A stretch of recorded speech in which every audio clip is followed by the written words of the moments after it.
তিন জিনিসের দিকে তাকালেই সওয়াব। কয় জিনিস? জোরে বলেন। এক নাম্বার আন-নাযার ইলাল মুসহাফ, কোরআনের দিকে তাকালেই সওয়াব, পড়া লাগবে না, পড়লে তো সওয়াব আছে, তাকানো মাত্রই। দুই নাম্বার আন-নাযার ইলা ওয়াজহিল ওয়ালিদাইন, মা বাবার চেহারা, মা বাবার খেদমত করলে তো সওয়াব আছেই, টাকা দিলে তো সওয়াব আছেই, কিন্তু মা বাবার চেহারার নজরের দিকে যদি রহমতের নজরে একবার তাকান, একটা কবুল হজ করলে যেই সওয়াব, ওই সওয়াব আমল নামাই দিবে কে? মা বাবা এমন জিনিস আমরা চিনলাম না।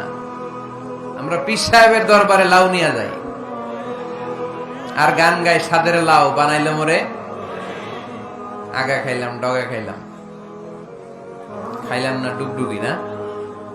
তো কই লাউ নিয়ে যান আপনি, কই হাদিয়া নিয়ে যান? আসল পীর সাহেব তো আপনার ঘরে। আপনার আব্বা সবচেয়ে বড় পীর সাহেব, আপনার আম্মা জান আপনার জন্য সবচেয়ে বড় পীর সাহেব। গোটা বিশ্বের সব পীর সাহেব যদি 50 বার করে কোরআন খতম দিয়ে এক গ্লাস পানির মধ্যে ফু দেয়, আর আপনার আব্বা শুধু বিসমিল্লাহ বলে যদি এক গ্লাসের পানিতে ফু দেয়, ওই গ্লাসের পানির ফুটা আল্লাহর কাছে কবুল হয়ে যাবে। এজন্য বিশ্বনবী বলতেন, জান্নাতু তাহতা আকদামি উম্মাহাতিকুম। ও দুনিয়ার মানুষেরা শোনো, দুনিয়ার পুরুষ মানুষদের পায়ের নিচে থাকে জুতা, জুতার নিচে থাকে বালু আর মাটি, আর দুনিয়ার বুকে এক একটা মায়ের পায়ের নিচে থাকে তার সন্তানদের জান্নাত। ওগো মা তুমি এই ধরনের শ্রেষ্ঠ নেয়ামত, তোমারই পদ তলে রয়েছে জান্নাত। ওগো মা তুমি এই ধরনের শ্রেষ্ঠ নেয়ামত, তোমারই পদ তলে রয়েছে জান্নাত। সুবহানাল্লাহ পড়ে। কি মা? এই মারে আমরা চিনি না। লাউ কাতা'তা জিলদাক, তোমার গায়ের চামড়া কেটেও যদি মাকে জুতো বানিয়ে দাও, ওই যে ছোটবেলায় দুধ খাইছিল, এক ঢোক দুধের শোধ আদায় হবে না। এক ঢোক দুধের শোধ আদায় হবে না। ওই মা 3 বার বললেন আল্লাহ রাসূল এই মায়ের কথা। কয়বার?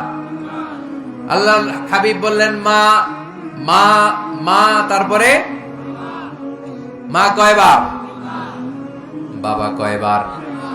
তার মানে ইসলাম মাকে দিয়েছে স্বর্ণ পদক, ইসলাম মাকে দিয়েছে রৌপ্য পদক, ইসলাম মাকে দিয়েছে ব্রোঞ্জ পদক, বাবাকে দিয়েছে সান্ত্বনা পুরস্কার। ঠিক কিনা?